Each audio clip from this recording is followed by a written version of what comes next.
maybe send out another message in Discord.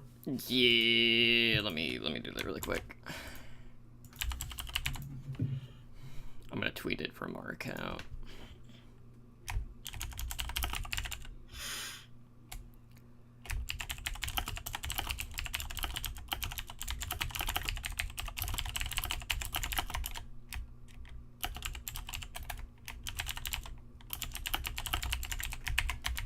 Alright.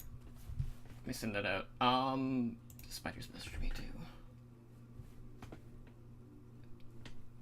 Spider, it doesn't matter what our password is, it's not gonna kick the other one offline.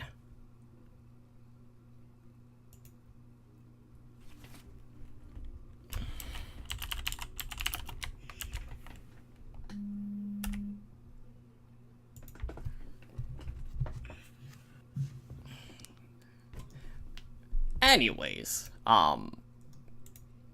let me get the soundboard up momentarily, and we'll get underway. Apologies for everyone that's hanging out in the Twitch chat right now. Please let me know that you guys moved over.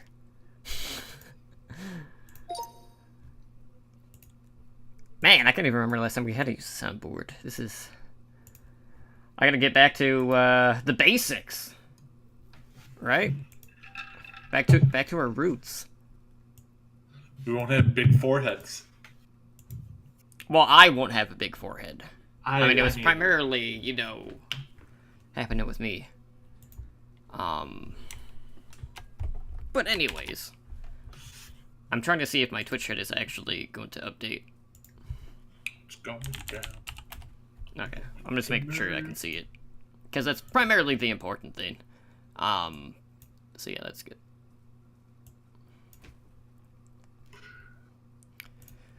Everything just wants to break this week for some reason, guys. I don't know why.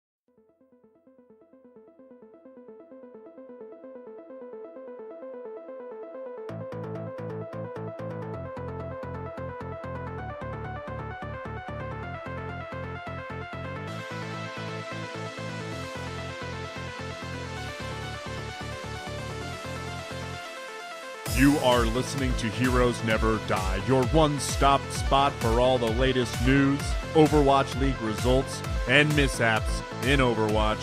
Here are your hosts, Totemly Drunk and Edinar.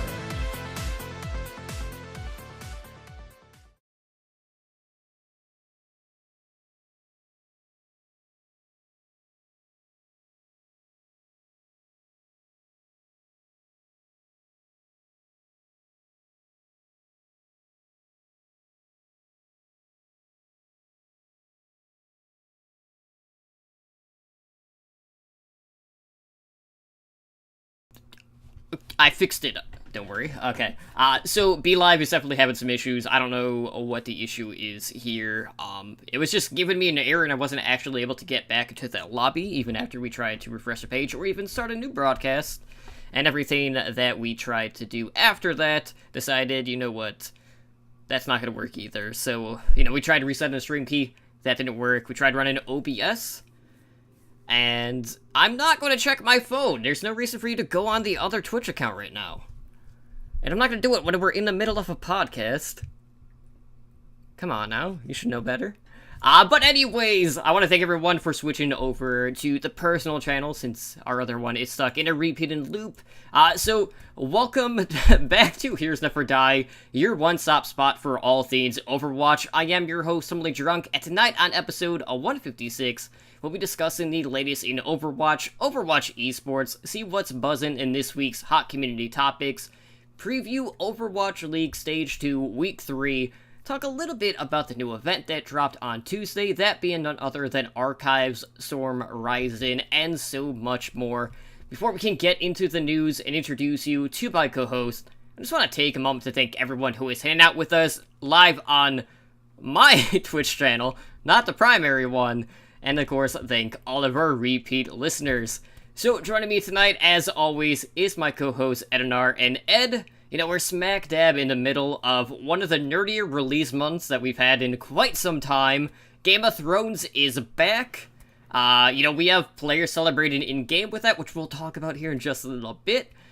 Everyone is trying to avoid endgame spoilers. We have Overwatch League set to travel this upcoming week. There's a lot to be excited about right now, but how has this past week been treating you? I don't know. I was told there'd be elephants, and there are no elephants. I'm a little disappointed, but no, it's been a great week. Fantasy wise, in not only just fantasy OWL, my fantasy golf team did well. My fantasy baseball team did well. Game of Thrones premiered. We have Endgame coming up. In case you haven't heard, do not go on Facebook, Reddit, or Twitter and search for anything Avengers Endgame. Because flat out, there's the ending of the movie out there. Not just like, hey, here's what happens. I guess it's a clip of what happens. I actually deleted Reddit on my phone. I have not been on Reddit in 3 days because I don't want to take the risk. But yeah, it's been great. Easter coming up this weekend. Get to go see the family, all that fun stuff. So yeah, how's your week been? Unmute yourself. Yeah, I'm too busy trying to respond to one of our co-hosts in the Twitch chat because he wants me to be on my phone, which I'm just gonna throw over there. So yeah, Spider, you're just gonna have to wait. I'll deal with it after, as I said earlier.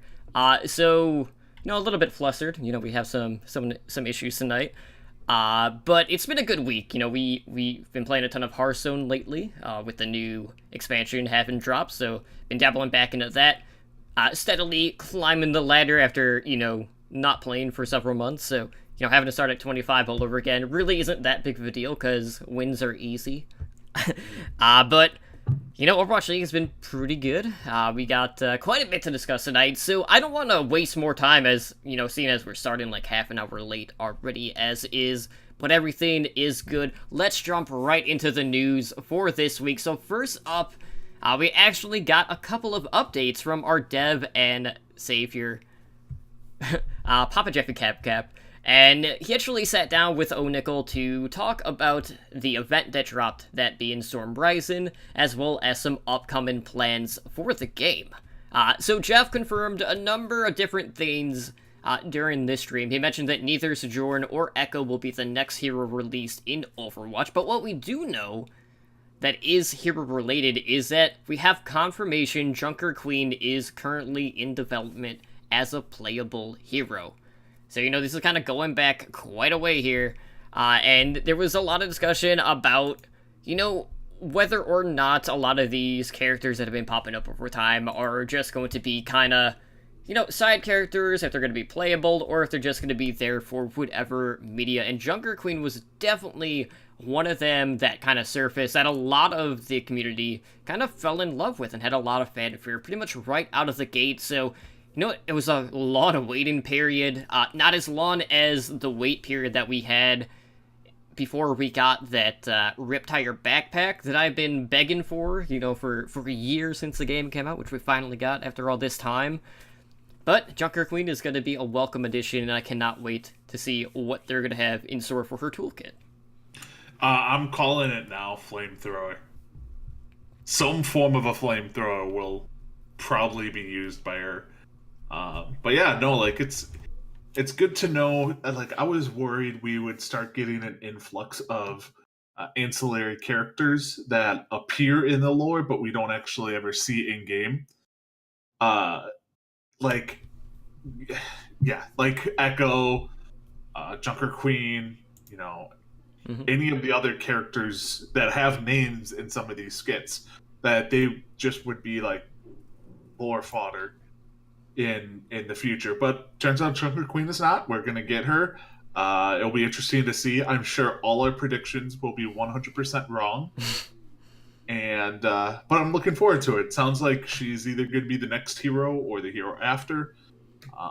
Next hero should be coming out probably in like 2-ish months at this point, 2 to 3 months at this point. So, yeah, I'm excited for it. Still think it's going to go flamethrower though. Just seems to fit. Yeah. It has to be something that's going to be chaotic, nonetheless. So outside of that, we also do know that we are going to have updates leading up to the Overwatch Anniversary event, which will be the next event in the game, which is going to include balance changes and, quote, something they've never talked about that will surprise people. Okay, Ed, tinfoil hat time. What is this thing that's going to come out that we have no idea? Yeah, like, I don't even know tinfoil hat because Jeff Kaplan even said it's not something that has been requested a lot or people have been hammering for. So I'm like, everything I thought it could be like a big thing, it's thrown out the window. At first I was like, story mode. Okay, people have been clamoring for that for years. Well, that can't be it. He addressed 222 further on, so it wasn't going to be that. He addressed guilds and clans, so it's not going to be that. A new game mode?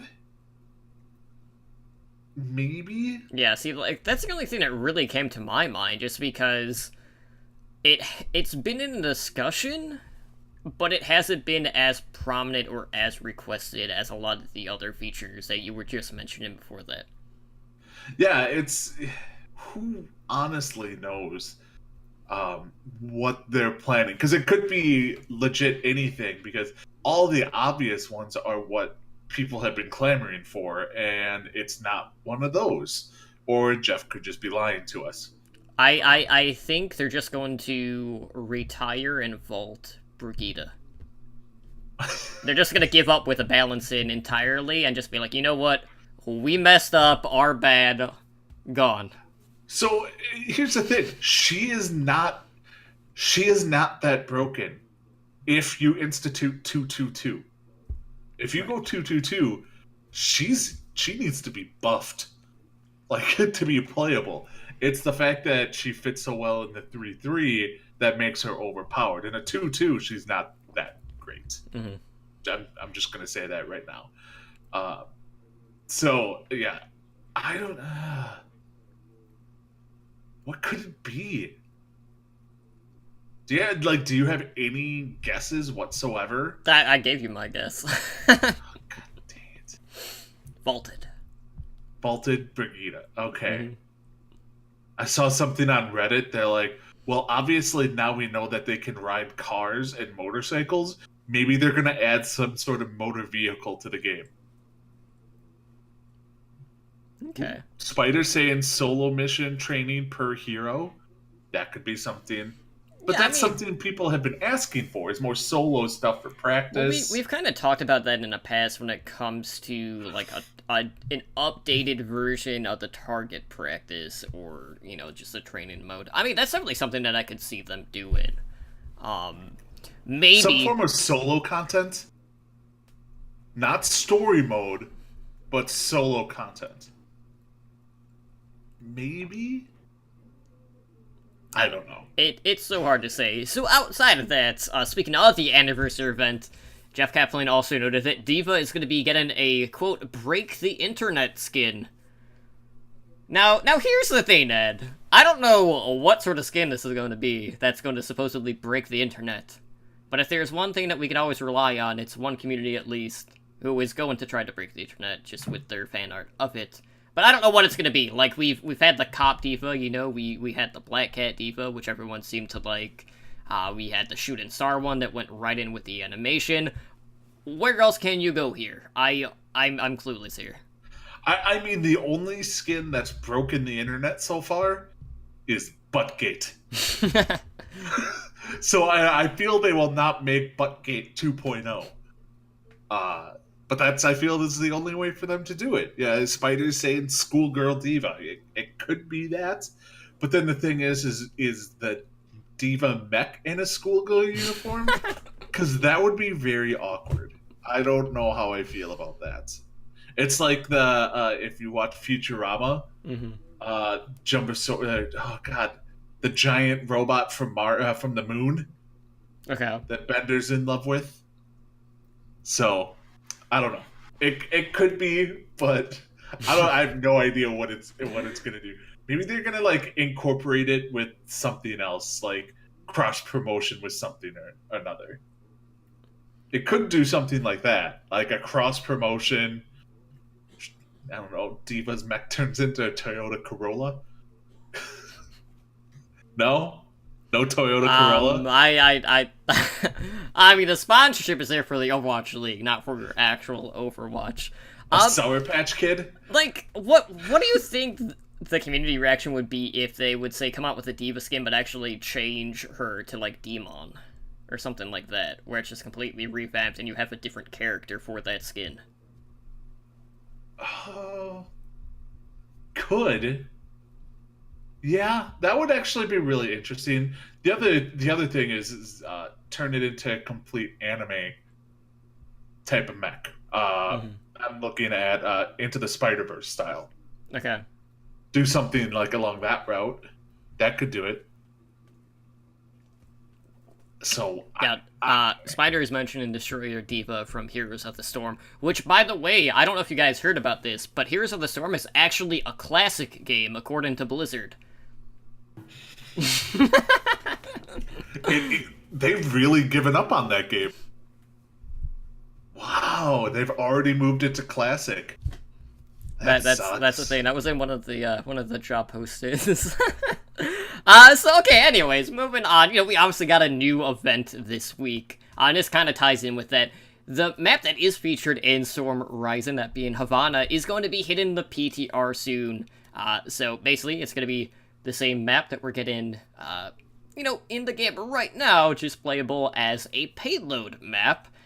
So Ed, I know you and I have been running this quite a bit, but at least whenever this one does come out in the game itself and not just part of the event, you'll actually be able to get healed by the payload. So there is that. Well, yeah, but the best part about the new map will not occur when it's an actual map. It's we've learned that F in chat is not F in chat. It's F to open the GD door. Yeah. Like, you just sit there and spam F, F, F, F, F, F, F, F to see who can open the door first. That will go away when it's in comp. I mean, I'll still do it. Out of nostalgia. Yeah, out of nostalgia. Like, you won't have to hit F to shoot the payload into the wall or into the door to blow it up. So, I don't know, it's losing some of its. Yeah, some things we're definitely gonna miss, but we'll definitely talk about some of our minor favorite details in the event in our main discussion, because there are a couple that we're definitely gonna touch up on. So curve bullets. Yeah, you cannot curve bullets, guys. I hate to be the bearer of bad news. So outside of that, we do know that several comics are coming soon. TM. It's been a while. No word on, animated shorts. There's also that too, which is the much more preferred option between the two. So we'll wait to see about that. And outside of that, Jeff Kaplan did note that, Nintendo Switch just happens to be his favorite console, so he's very keen on trying to get Overwatch running on that as well. Nintendo's kind of the odd man out right now, so, we've seen a lot of other games really starting to do cross-platform compatibility, but I don't think that's ever to come with matchmaking with Overwatch, just due to the tech that's required for that. But I feel like, I don't know what sort of tech limitations Nintendo Switch would have for Overwatch, but it does seem to be kind of a hurdle that they are trying to overcome. Yeah, I mean, I don't know the Switch all that well, but it seems to me that it's not built to be like a shooter game. Like with the controls and all that stuff, it just doesn't seem like it would work all that well. Now, you can correct me if I'm wrong, but I don't hear of any popular shooter games that are on the Switch. Well, a lot of them would utilize the Pro Controller. The Pro Controller? Or, like, there are, like, Battle Royale games where you just do it in handheld mode as well. But, like, if you're using just, like, the Joy-Con, yeah, definitely that would be a pain in the butt. So that's definitely not ideal playing conditions, to say the least. I mean, the Nintendo Switch is massive. Like, as much as I think I saw something the other day, like 3 of the top 5 highest selling consoles of all time are Nintendo products. Mm-hmm. So if they can start getting into the Nintendo world, all the better. You know, get in there, you know, possibly work on cross-platform play, which I know Jeff talked about, but said it's not likely. Don't get your hopes up because there's so many limitations and stuff like that. Right. But I want to know how horrible comp will be on Nintendo Switch. Because, like you said, if you're using just a normal controller, be horrible. So you're gonna have half your team playing on that, half your team using the pro controllers. I mean, there like, are playing... games that require you to use certain controller schemes on the Switch. This might be a situation where they would say, hey, you have to play with the pro controller. Okay. Does that really seem like a Blizzard thing to do, though? Blizzard hasn't ever really been like, you have to play it this way. Well, I mean, you can play Overwatch with a banana. The only thing that makes me say otherwise is the fact that this is single player only. You're not going to get split screen or anything like that on Overwatch. Now, yeah, I don't know. I just think the limitations with the Switch are going to be high. Mm-hmm. Because just because of the whole, you know, docking versus playing on the go and that whole situation. Like, imagine you're playing Overwatch while you're, you know, I don't know, on a subway train or something like that. I don't know. I'm sure there's limitations we just don't know about, but it'll be cool if it's out there. I don't think it will be super popular, though. And one way or another, people are likely not going to be able to communicate on, you know, Nintendo Online. So they'll have an excuse. That'll be their cop-out answer for why they're not able to get out. A built-in excuse to not talk to your teammates. Mm-hmm. That's what half the ladder wants now. That's one way to just get rid of the toxicity altogether. Just make sure no one can talk. Exactly. Now all we need to do is take the ability away from people to tweet. And we'll have a next step. No, one thing to go back to something that they've been working on that nobody's been asking for, it just clicked with me, is the ping system. Like Apex ping system. Mm-hmm. That would help with people not having to actually be in comms, and you can ping certain things in certain areas. I don't know if that's feasible, but, you know, that could be nice. Yeah, I can see that, because, well, you know, when you talk about Apex Legends, that was really one of the first things that everyone was like, oh my god, this is so convenient. Right? It allows you to work as a team without actually talking to people. Mm-hmm. Because sometimes you just don't want to talk to people. And with the ping system, you can avoid that at all costs. There's you can say I can't talk or I can only listen, when in actuality you can talk, but you can't get away with I can't, like, ping stuff because I don't have a mouse. No, you're on a PC, you have a mouse. So start pinging away, you flipping tracer. But see, if they bind it to, like, the middle mouse, then how am I going to spam Hiya every 2 seconds? I don't know. That I feel that is a you problem, not so much the rest of us problem. Not for the tracers. Well, you don't really see tracers anymore. They're still there, especially in the event. Because you're forced to. That's how they get people to play Tracer and Genji now, is create an event that forces you to play them. And then, you know, the healer option isn't a dive healer either, so that's fantastic. That worked really great.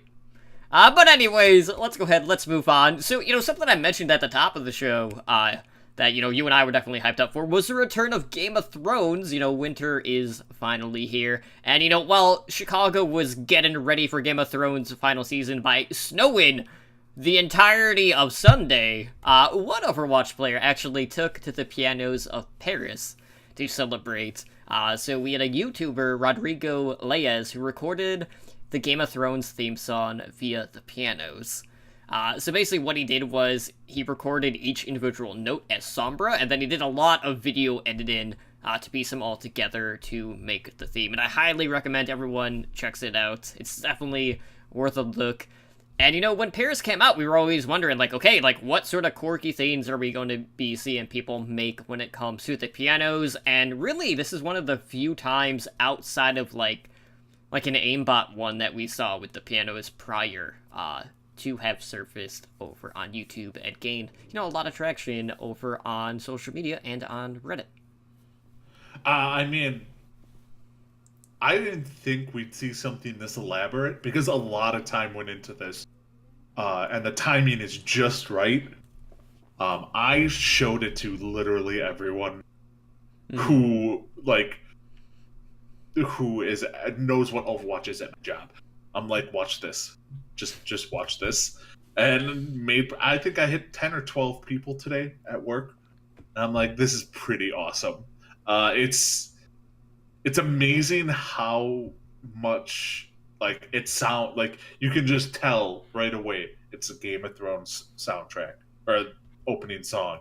And then you hear the clips of the gun, but it just kind of adds to it. So it was pretty nice. I enjoyed it. So definitely go watch it out. I don't know off the top of my head the person who actually made it, but go watch it. Oh, Rodrigo Leyes. Leyes. Yeah. You did a great job. Keep it up. I was highly impressed with this. So along with the Archives event, we also got some new merchandise to go alongside of it on the Blizzard Gear Store here this week. So we got a little bit of variety here with the new merchandise. So we got some new t-shirts. I know they have ones that are specific to the Talon heroes, or characters, I should say, not necessarily heroes. Which, spoiler, we'll talk about later, because there's a potential tease. And so they have, the Talon villains, and then also, the playable heroes. And, there's new hoodies, also kind of the same thing, but with the hero one, they actually feature Maximilian on that hoodie as well. They also have some fleece shorts. The Nerf Rival Blasters are also on the Gear Store, along with additional hoodies, hats. I know they got some more socks on there as well. And, most of the prices are ranging anywhere from, 24 to, I want to say, $45, $50 on the high end. So, looking back, this seems to be something happening more and more frequent when it comes to the event, where they're kind of trying to tie in select merchandise. But really, for me, this is going to go back to, definitely probably our favorite event collectively, for sure, and that is, Junkenstein. That's the only time I've actually gone out and bought something specific on the Gear Store for an event. This current stuff isn't bad, but nothing really stands out to me out of the new stuff that did hit the store. And if I was going to buy something, chances are it would be one of the Nerf Rival Blasters. And, not any of the new, t-shirts or anything quite like that. Well, I was looking at some of the new stuff. The fleece shorts are pretty nice, lounging. But I was actually looking at the two hoodies, because they had the two hoodies from last year, the Talon and then the blue Overwatch hoodie, on sale right now for $30. So you can get an Overwatch hoodie now for $30. So that's something I'm going to definitely take a look at. The Reaper gun plus mask, the two Nerf blasters and the mask for $120, is pretty cool. It pairs it I don't know if it's much of a discount at all, because I mean, an individual blaster is $50, so $100 for the 2 blasters. Then you pay $20 for just the mask. I have one quick thing to add to this, and I know we're going to touch on this later. But guys, this is the only time I'm going to allow you to play Reaper. Is if you buy this. That is it. Outside of that, no bother. Continue. No. So you're saying if I buy this, I can play Reaper match? No, that's not what I'm saying. That's how I understood it. So that's how I'm going to take it. Okay. But well, you throw your money at the screen. I'm still not going to buy it. That's something you don't want. Cool. You know, the only ones I would actually probably partake in would be the Christmas ones. Mm-hmm. But I'm a giant Christmas nerd. So, like, I didn't like the Zenyatta Nutcracker shirts and stuff that came out last year, so I didn't buy any of those. But the Junkertown ones, not Junkenstein's Revenge, is something I'm going to take a look at this year to see what's, like, discounted and whatnot. But yeah, definitely go check it out, because you can get some pretty decent stuff. Like, they have the 2 hats from last year for $10 too. Mm-hmm. So yeah, definitely go check it out. Yeah, they were doing, like, some sort of, like, spring clearance sale on the Blizzard Gear store, so they might have other stuff outside of that is marked down as well. But let's go ahead and shift gears and see what is buzzing within the Overwatch community. And you know, there's been a couple of streaks that have been broken here in the last week, and you know, maybe a little bit more outlandish stuff that has happened, which will be part of a newer segment that is kind of, it's almost in similar vein. But anyways, let's talk about the streaks that we saw broken here in the last week. So first up, we're going to be talking about Overwatch Contenders. And yes, I know this is not technically our Contenders Network podcast. But, you know, from time to time, you know, we like to keep an eye on what's going on. And there's been a certain team out there that has just been winning everything, right? At least in Contenders North America, that being none other than Fusion University. Now, I think it's safe to say, like, out of Contenders, Fusion University have been the most dominant team. No matter how many restructures they've gone through, whether it's on a roster or with new head coaches, they keep piling on the wins time and time again, regardless of if they're in a map 5 or not, because, you know, that is the Fusion special, both at Overwatch League level and Contenders. But this winning streak spanned across 30 of the group stage matches, which doesn't include, you know, the 3 championships that this team won this past year, in the past 12 months. And Fusion University lost to Mayhem Academy, which, as you would expect, is the Florida Mayhem Academy team. So after struggling for several seasons, you have Mayhem Academy, who have suddenly emerged as a top 2 team in Contenders North America, and they actually took the top seed away from Fusion University with this win. And Ed, I think the thing that made this so special is, like, I even know right before this match was about to go down, you were basically just like, yeah, Fusion's gonna win this. And then I texted you after every map. I was like, oh yeah, it's 2-0 at half. I mean, it's one of the safe bets. Like, hey, is Fusion University gonna win? Yes. It's just funny to me that Mayhem Academy team is better than, you know, the Florida Mayhem. And since Florida Mayhem is all Korean now, and none of Mayhem Academy is, they can't even call up people from their Contenders roster. But, you know, I actually think this is the start of the downfall of Fusion University. Because you're going to start seeing more and more of these. Like, you're going to see Bernard probably go up to Overwatch League.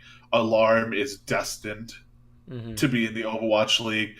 Beast Halo, for Christ, somebody give him a spot in the Overwatch League. You know, you start losing them. Elk is, I think, officially not a two-way player at this. Right. You know, Car could be called up. Like, it's just one of those things. You're gonna start seeing teams poach from this team quite a lot now that people are 18. They're done with Contenders. Like, honestly, the Florida Mayhem should go after Bernard. Like one thing I actually saw out there is trade McGravy to to the Fusion for Bernard. So, McGravy goes on a two-way, contract, is the off tank for the Contenders Fusion University, and Florida Mayhem gets to get rid of Zephyr.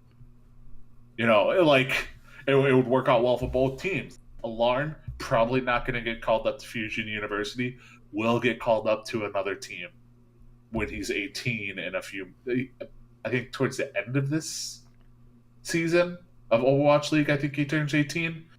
It was cool to see them go as long as they did, but it's nice to see them getting taken down by a team.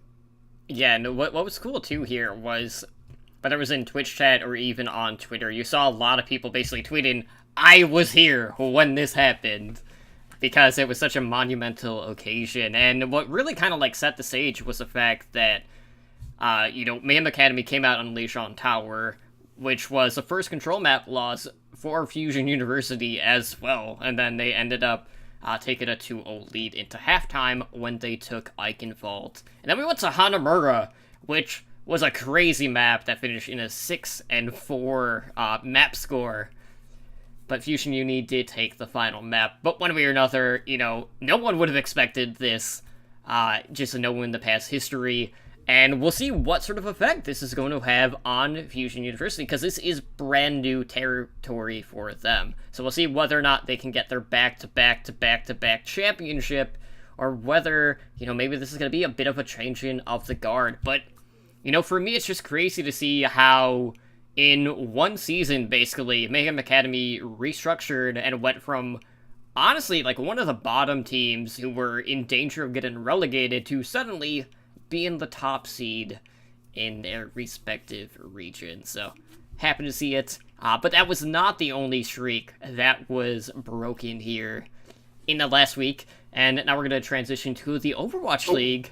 Can I say one last thing about Contenders? Mm-hmm. That it just popped into my head. RIP LNL.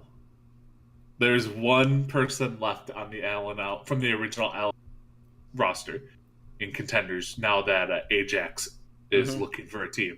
So there's just Sugar Free left, and that's it. Luckily, he is de-aging, and he'll be able to play that much longer. See, Yes, that's the thing. so He's never going to get to that point where, like, his alertness and his mechanical skill is going to deteriorate, because he's never going to hit, like, 26. Well, yeah, he's going full on Benjamin Button now. Mm-hmm. But so Ajax is done with the team. So LNL is basically dead at this point. Mm-hmm. So bad. I mean, Atlanta's been killing a lot of things lately. That's a good one. I'll give you that. But anyways, speaking of Atlanta, the team that broke their streak this last week will be facing. Well, actually, that was the team that they beat. That was completely accidental, and I just realized that I still made that connection. Imagine that! I don't even know what I'm doing. You had a great segue and just blew it. Like, you had the perfect segue. It's one of those things. And you're just like, it's like lobbing in a softball and then whiffing so hard you fall to the ground. But anyways, guys, the LA Valiant won a match this season. After all of this time, they couldn't do it in Stage 1, they did it in Stage 2 against the Atlanta Reign. And, it's been an interesting season for the LA Valiant. They bested the struggling Atlanta Reign team. This was in a 5-map series. And we did get to see the return of Karib to the starting lineup, who did see some play on Roadhog over on Junkertown, in which the Valiant kind of threw Atlanta for a loop when they ran a heavy DPS composition on defense, which is not something that we are used to seeing. So, looking back at Stage 1, the Valiant were the only team who did not secure a win, and with this win, we are entering a period in the Overwatch League where, for the first time, every single team has a win under their belt We did it. You know, it Hooray! took 5.5 stages, right? But we finally made it. Yes, we finally made it to where there's no winless teams out there. It was actually a very good matchup. Like, good for the Valiant. It just showed how crappy the Atlanta Reign are. The savior Baby Bay has proven not to be a savior at all. He shows flashes of being good, but lots of flashes of being bad. He puts up great fantasy numbers, but he just doesn't result in wins. They seem to be sticking with Dogman now in the Atlanta Reign, but Ice Ham Jello said, he's hearing Daco's coming back. Who knows? Like, you have Fried and Daco, you just don't know who's going to start. The team just looks flustered, and Dogman needs to be reined in. Yeah, keep him on the leash. But you have to keep him from. You can't do the trash talk that Dogman does when you suck. Mm-hmm. Like, they're bottom 5 teams, bottom 5, bottom 6. You can't allow all that trash talk when you're not winning. You lost to the LA Valiant. You don't trash talk the fans. Like, how about you concentrate on other things? Like, it's all cheeky and fun when you guys are winning, but don't do it when you're losing, because then it just portrays yourself bad. But good for the Valiant. They seem to be sticking with a roster that seems to be working out fairly well with them. Right. With KSF in there on DPS. We did see Kariv. Acosta was playing a lot of Lucio. Didn't look horrible. Didn't look great, but didn't look horrible. Fate showed some signs of life for the Valiant when he was on Winston. He was showing some good things. Space. It's just Space. He's so good. Izayaki is still ridiculously talented. Makes a lot of stupid mistakes, like ulting at the wrong time or just bad positioning, stuff that can be taught. So I think in time he will be a top 5 support in the league. So I think Valiant are on the up and up. I'm not saying they're going to be a top 10 team, but I could see them being 12, 13, 14 range. So what you're saying is you can see Valiant as being better than Houston. Aren't they already? No, well, we haven't seen it play yet, so. But it's close. Houston is not good. I'm sorry. Houston just is not good. Arhan looked bad this week. You didn't even bring in Jay. The one person who did look phenomenal, I will say this, Muma has always looked good. Muma is a very good tank. But the one other person that looked good, you played for one map, then you sat him. And Linkser. Linkser came in and he was popping off. And then they're like, and we're taking you out. Good call. You guys are phenomenal at this. So I don't know who the worst teams in the league right now are. The Valiant, Justice, Mayhem, and Outlaws. And I don't think it's close to between number 4 and number 5. So it will be interesting couple of weeks. When Outlaws play a couple, the Dallas Showdown next week, the Valiant play in that one, so does Houston, so should be able to see some good games out of it. Or crappy games? I think crappy games, but entertaining. Well, a lively environment, not necessarily a lively game. I don't know. We'll have to wait and see in this upcoming week. So next up, we actually had a fine that was handed down from the Chengdu Hunters to someone that just very recently, last week, made their debut in the Overwatch League. And that is their DPS player, Yun Xiaolon, who was fined an entire month's salary for some comments that he made to one of the Overwatch streamers, Aspen, who I want to say, I don't know if she's still under the Cloud9 umbrella. But anyways, so there's been, basically, like, there was a conversation being had when Yun Xiaolon, Main, and Aspen were all in the same game together, and Yun Xiaolon had said to Aspen that Main told me you were his second wife when all three of them were in the same game, and, you know, Main went on to apologize to Aspen after the fact, saying about Yun Xiaolon that, sorry, he likes a joke, he brain problems. Now, I know that's going to become a meme, for starters, in the competitive Overwatch community, I'm sure. But what's really weird about this is the fact that Aspen thought that Yun Xiaolon was actually Sibylbe. And there's a lot of confusion here as to that, but I feel like at the end of the day, this definitely seems to be more of a cultural translation type issue. But I think the most important thing to note is the fact that Aspen is still a minor. So that's why they're looking at it a bit more severely. But I want to get your thoughts on the actual fine in itself. Did that really take you back knowing the extent of it?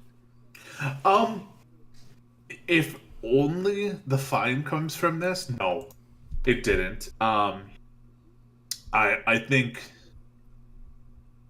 it might have been a bit much, but I don't know if they're taking into account that they already talked to the Overwatch League and they know for certain that, like, he won't get suspended.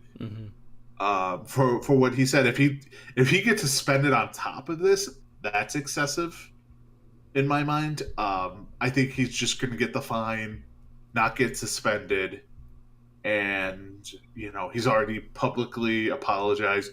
The coaches for the Hunters have publicly apologized. And then has publicly apologized.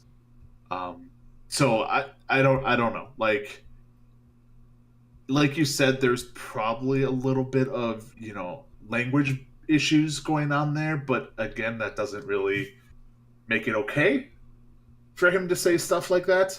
So I don't know. It's probably fair. You know, in a lot of these instances, what you used to see was they would take the money and they would donate it to a charity type of thing. And we didn't hear anything about that. I don't know if we will or not, but I would assume it would be going to a charity. That's what most sports do. But yeah, I mean, I think they punished him. They didn't under-punish him. I don't think they severely over-punished him. I think it was just, you know, and he knows not to make stupid comments like that. At the end of the day, your favorite streamer is not going to be your waifu. Yeah. And where did Who Are You fit? Okay. Like, I first hear of his all, name thrown out. it was not actually Who Are You. The person had that in-game name, but the clip that was surfacing and getting played a lot, that had a lot of comments that were a lot worse than I think what was said actually in context here, was not actually Who Are You. But there was like some clip floating around that Chundu Hunters because said, no, that's not Yun Xiaolon that is making those comments, because that did happen in one of the games that they were all in.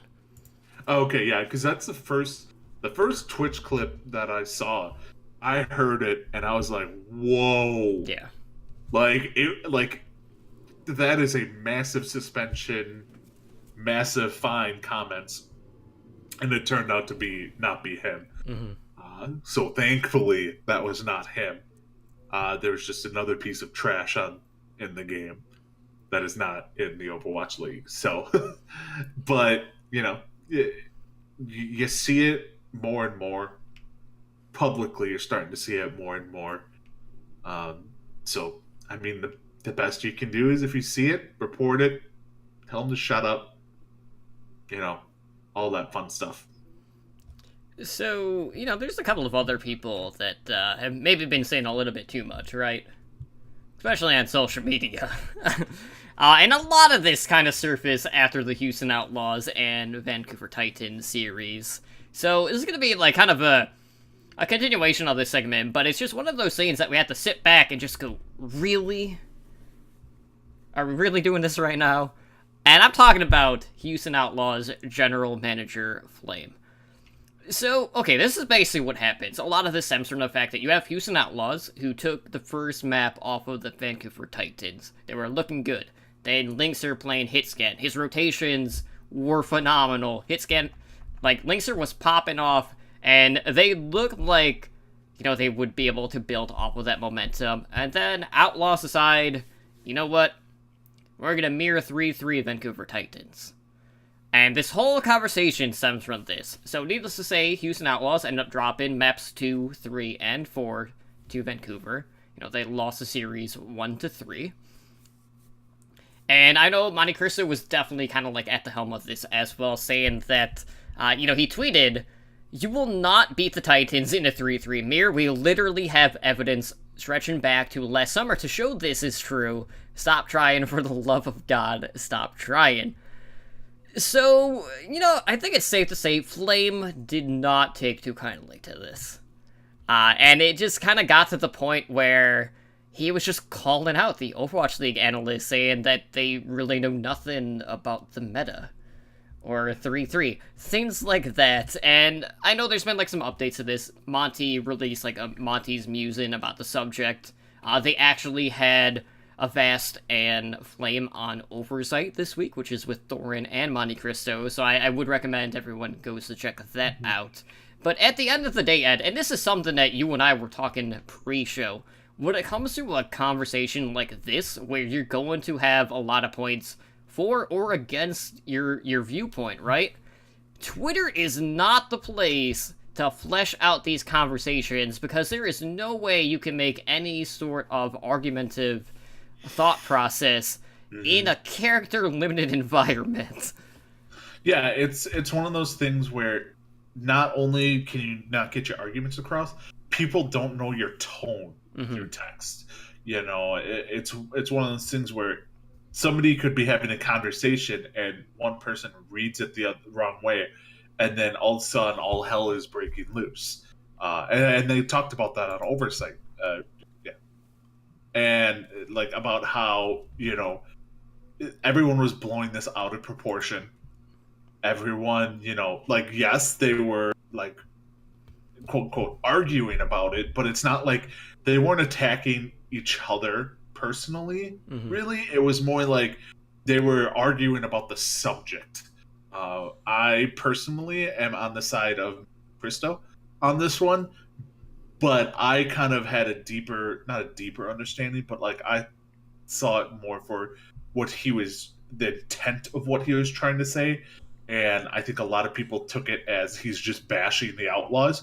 And I wasn't, in this case, I was not thinking of bashing the Outlaws. I was just thinking, you are not a good GOATS team. If you are not a good GOATS team, you have to do something different against the best GOATS team. You know you're going to lose GOATS versus them. Why not go all DPS? Why not bring out your strongest players and, you know, try that? Like, you know, Flame, the tweet that kind of, you know, started it all was, you know, Flame tweeted out, "Just don't play GOATS." And then it's like a quote from high-level analysts with zero understanding of how DPS comps fare payload maps against GOATS 2019. Well, how about you quote with this? Houston Outlaws versus any GOATS versus GOATS team, 2019. Like, you are bad against GOATS as GOATS. Why not change it up? And that's how I took this whole thing with Monty. And it just kind of got all out of proportion. Flame went on a massive tirade. Like, he went on a vast stream, and Avast said, like, straight up, I just sat there for 45 minutes, not even saying a word, allowing Flame and ZP to, like, get into these arguments and just keep digging themselves into holes. And just, it was a crap show. Like, a GM of a team should never be attacking analysts like this and attacking the player base and the fan base.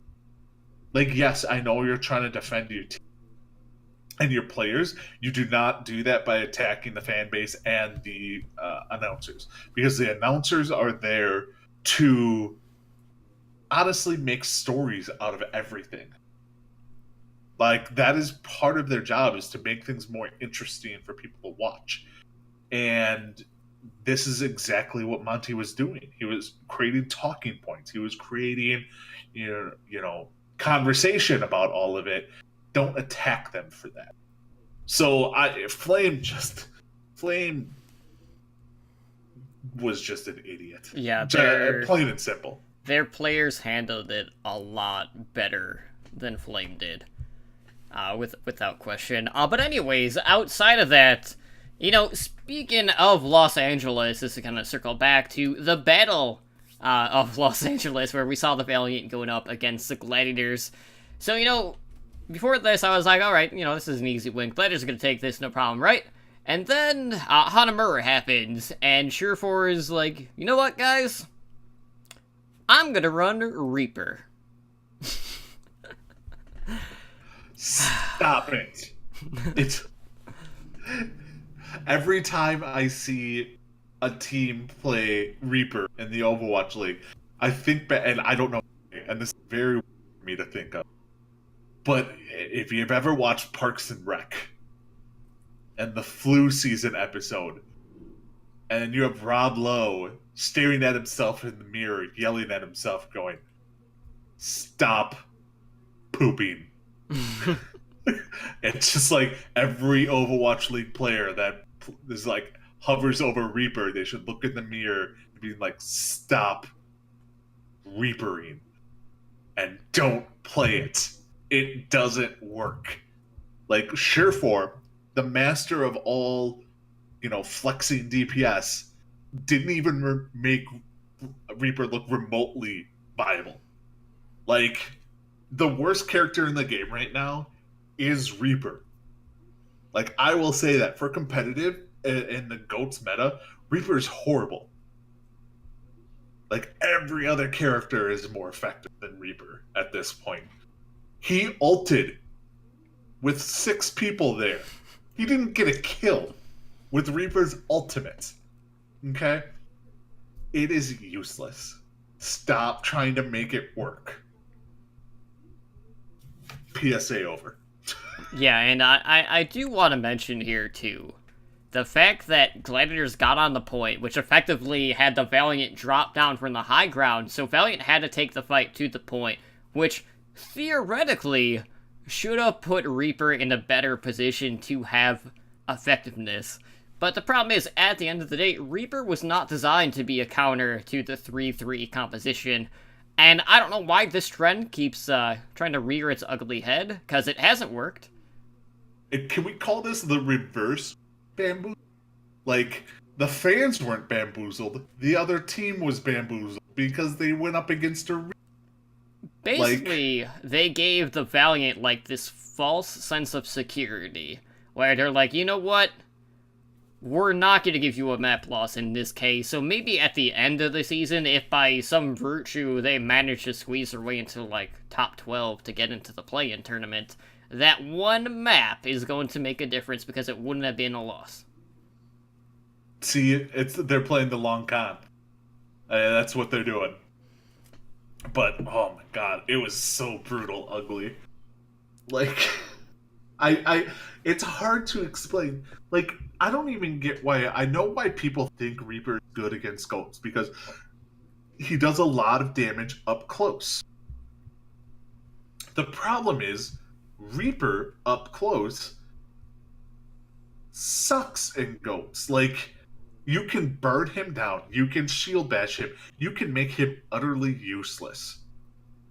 And he has nothing else. If he can't be in the mix, he can't do damage. He's not doing extra damage to shields, so he has to really be behind the enemy shield to do damage by himself. Like, it's not a good character to have. And even if you do ult, Shield Bash. Mm-hmm. All right, yeah, that was wasted. Go back to being useless, staying in the back line. So, yeah, just stop it. Just stop it. Well, maybe this is just a sign that they need to stick with Decay. They didn't take Decay out for. Well, you know what I mean, though. Like, for Oh, yeah, future no. reference, in all DPS situations. Decay, I've praised Decay on OWL by the numbers. Decay is a top 3 to 4 DPS in the Overwatch League at this moment, and people don't really quite get it yet because they're just thinking Zarya. But once you actually start getting DPS play out of teams, Decay is ridiculous. You know, to me, it's Carpe and Prophet are the top 2, and then probably Decay after that. Mm-hmm. You know, so that's another reason why I think Surefour may not be with the Gladiators long term. So, but yeah, go Decay. Well, speaking of the competitive side of the game, let's move in as we discuss, some new contender stuff, as well as see what's going on in the Overwatch League.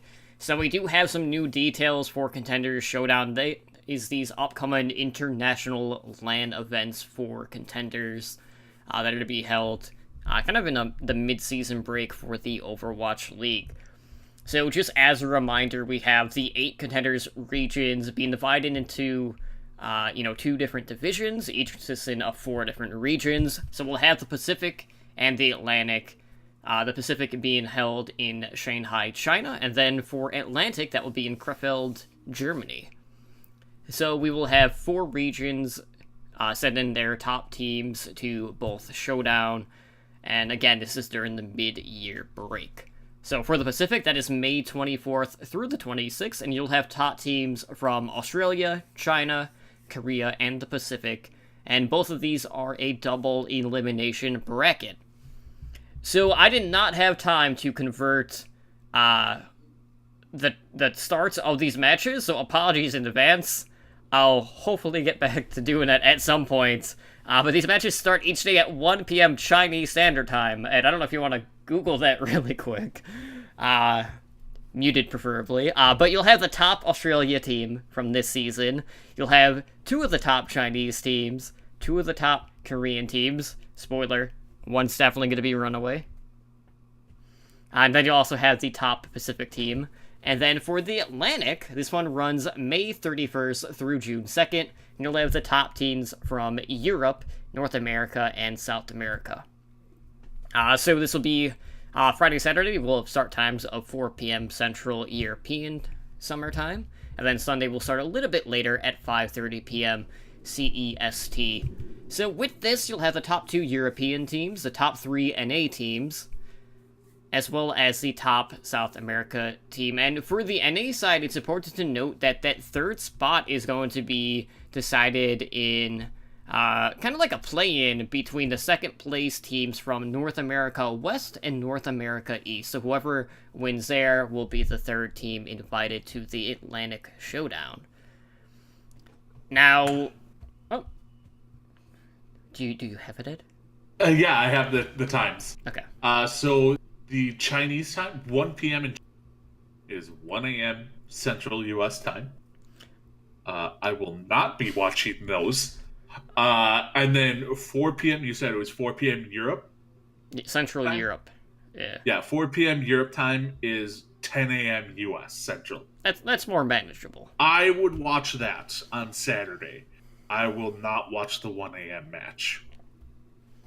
I figured the Europe would be more in line, and, the trend is the same thing, problem with, Contenders Korea, always starting at like 3 o'clock in the morning.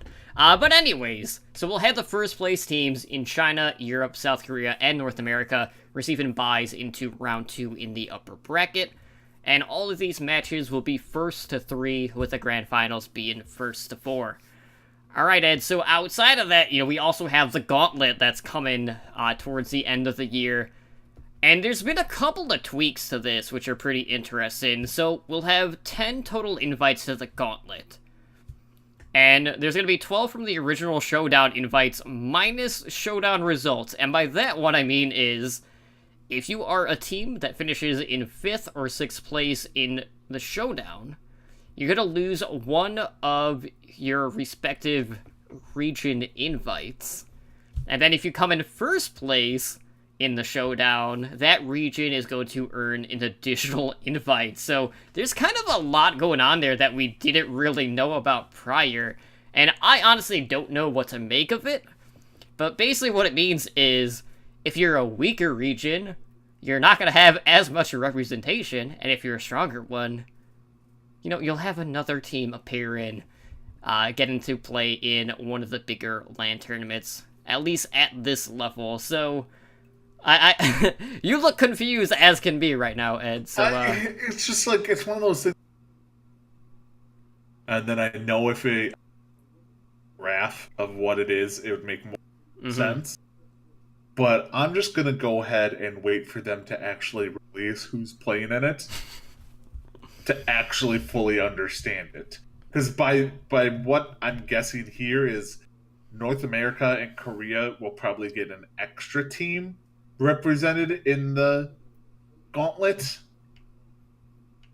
I'm assuming because, you know, Korea and the US are like the 2 strongest contender divisions. I don't know. So, yeah, I'm still confused by all this. But whatever. Sure, it will be fun. You know, contenders LAN tournaments. Actually having LAN tournaments for contenders is insane. I just want to point out the fact that you took the stance that NA is better than EU at the contenders level. I 100% stand by that. I mean, okay, EU, send your best team. We'll have them play against Fusion University. They've won all the show matches. EU has? Yes. Whatever. Well, anyways, I do quickly want to note, too, because this is also going to head into that. You're also given, I mean, you look at the region breakdown, right? I know it's divided into 2 regions now. There's a lot more talent that you could pull from. But we get 3 NA teams to there, too. This is also true. Yeah, watch South America wins. It would be like, dang it! That would be huge for them. You're not supposed to be this good. But yeah, in that environment anyway. But anyways, speaking of contenders, we did also see another Overwatch League tank getting transferred to an academy team. That is Fearless from the Shanghai Dragons over to their academy team, which is Team CC. So, you know, last week we were talking about Bishu signing a 2-way contract so we can fill in for Gladiators Legion, which he debuted for them this past week. And for Fearless, you know, looking back, he was a mid-season sign-in for Shanghai Dragons. And he hasn't really been playing this season just due to some health concerns, which led to Shanghai Dragons going out and acquiring Gamzu from Boston Uprising via a trade. Now, on this roster, you'll have Fearless replacing Fallen as the Team CC's main tank, and he looks to be sharing playtime with Gaga. So right now, last I checked, Team CC were 3-2. They have a +1 map differential. They are currently ranked 3rd in their group with 1 game left in the group stage. But it does kind of like make you question, well, now that leaves Dragons without a backup. So what's going to happen if there's a situation where Gamzu isn't going to be able to compete? Gaguri. Gaguri comes in on Hammond, and they run triple DPS if needed. I think that's their kind of fallback. Gaguri has proven to be a pretty decent Hammond. And could be a acceptable replacement. Like if Gamzu misses like a week because he's sick or something like that, that's what you go with. I mean that's what they didn't have a main tank the first match or the first week. Mm-hmm. At least they weren't using Gamzu, and that's what they did. Gaguri was in there, and Hammond didn't have the best results, but it was also week 1. So I think that's what they go with. And this is Fearless still is talented. I think he just needs more refinement, and he's going to get that in contenders. Now, this isn't a 2-way thing. Right, which is another thing that's definitely worth noting because in Bishu's case, it was a 2-win contract, and here it's more That's a of a demotion. demotion, right? Yeah, it's a straight up demotion. He's not a two-way player. He is straight up sent down contenders. You know, I think they just want him to actually be able to play. Mm-hmm.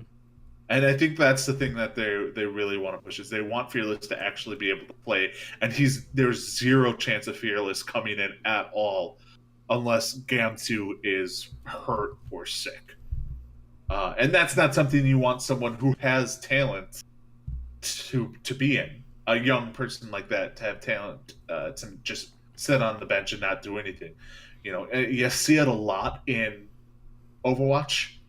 You see a lot of these young players who have a lot of talent come on and just sit on the bench. And then when you do bring them in, you stick them in Brigida jail. Yeah, or I mean, until a few weeks ago, look at Elk. Mhm. Elk just wasn't getting played, and now he's starting to trickle in a little bit. In him and Neptuno, he's coming in on certain maps, but like Elk was definitely a support player that was super talented, just not being played at all. Yeah, the whole backups, all the backups for the New York Excelsior were kind of also in that same boat. So, Shanghai just went a different route. They're like, we're just going to get them playtime and send them down to contenders. Absolutely. So moving on, we do have an update to the upcoming Ultimate Weekend that is being hosted by the Dallas Fuel, which is next week, not this current week.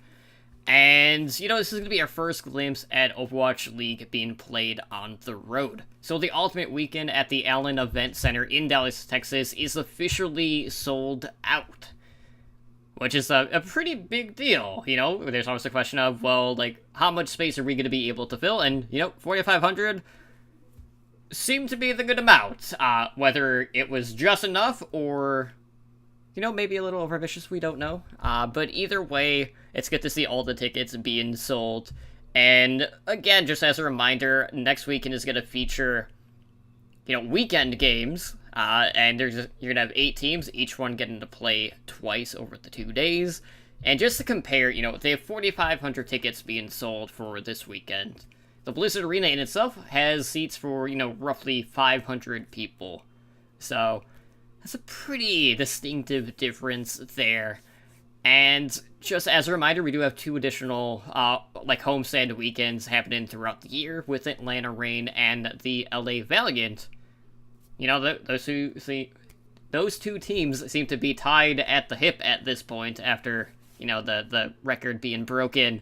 But they'll be the hosts later in the year, but Dallas is up first. So, do you have any concerns, kind of going into this with the production aspect of this? And then I want to kind of get your thoughts on just the turnout that we're expecting for the event in itself. I mean, yes, I'm a little bit concerned about value because we have seen a fairly large dip in production value in the actual Overwatch League arena and more that. Now, I assume they're going to be sending most of the same team over there, or this will be a test for because we already know that the individual teams in the arenas will be in charge of the production values. They're Overwatch League will provide the casters, stuff like that. Probably some of the camera people, those kind of the people who sit there and are the ones who follow the players and so on and so forth. They'll probably be doing that, but as far as how smooth things run, getting teams in, getting teams out, any technical issues, stuff like that, you're gonna have hiccups because this is a first time at try at it. I don't think it's going to be that drastic, though. I really don't. I think they're prepared for it. As far as the attendance, it's kind of crazy. So, the Overwatch League arena fits about 500 people in it, and this arena is 4,500. Now, I think the reason it sold out was because it's a special event. Right. People are flying that. We know Bob's going to it. He doesn't live in Dallas, but he's going to go there for it. So I think don't get super excited that, when Dallas plays all home games in, next season, that they're going to sell out every game. It's just not feasible. Truly, like they could sell out a few games, sell out every game. Look how long it took them to sell out just this, just this like 2-day event. The tickets went on sale a couple months ago, 2 months ago, or something like that. And but it's a good sign. They're going to be able to see how big a crowd can get for a non grand finals game. Mm-hmm. So it should be pretty cool, pretty intense. I think the highlight is going to be the Dallas versus Houston matchup, and not from a skill perspective, Mm-hmm. but from a crowd perspective, kind of like the this past week the Valiant versus the Gladiators. Like the crowd was insane for that, but the Gladiators were winning. The crowd will be insane for Dallas versus Houston, but Dallas will be winning. Yeah, I mean, the Gladiators were winning even when they were throwing. Exactly. Flippin' Reaper. But yeah, it's going to be a test to truly see how this works. And we have Atlanta doing the next one, and you said the Valiant the next. Mm-hmm. Have they announced where the Valiant one's going to be? Well, I know they had a contract with one of the theaters. I know Atlanta definitely has not announced it, for sure. I'm just gonna laugh if it's the Valiant one, and it's like, then it at the not, and Mm-hmm. all right. So, no point in this. It's not going to be that, because No, there's it already enough probably backlash for LA being a host city. But anyways, and it's really hard for me to kind of keep track of time with what time we started, so I don't know how long we're running, but I don't want to spend too much time on our takeaways and previews so we could talk about the event, because there is quite a bit going on there. So I'm quickly going to go through some of my takeaways that I took from Stage 2, Week 2. So first off, let's talk about Note, right? So Note, there's a lot of talk about this trade between Dallas Fuel and Boston Uprising when Dallas sent RCK over to Boston. Boston sent Note over to Dallas, and everyone's like, well, Note's just a diva bot. What is he gonna provide to Dallas Fuel that RCK doesn't already? Well, Note definitely shattered this illusion that he's a diva bot, and I will note that for a while there, we hadn't needed to see that out of him. We constantly saw him on Diva, but that doesn't mean that the flexibility wasn't there. We got to see him play Orisa when they were doing some double main tank compositions, which was really cool to see. We got to see him play on Roadhog. We saw him on Hanzo. We saw him on Diva. So you got to see a bigger picture from Note. And Note also did help OGE have, honestly, one of the best games we've seen from OGE in Overwatch League from him so far. So he's definitely kind of shattered the illusion that he can only play Diva, which I was happy to see, because I know there was a lot of gripes from really both sides. But I know the Boston side might have felt a little bit better just knowing that they perceived to have a little bit more flexibility just at face value, as opposed to just a very good Diva player. So outside of that, I do want to quickly talk about Washington Justice, and one player in particular, that being Corey, who really has been flexing on people whenever he's been on the hit scan roll. The problem is, it's still Washington, and it's not enough to, carry them to a win. So I'd love to see that Corey has been a lot more consistent. It's been popping off time and time again, which was always one of the big question marks around him, because we did kind of grow up with him through his period in Contenders North America, which was a problem that he dealt with on, the online side of thing, and on LAN, he's been looking very solid, so I'm happy to see that.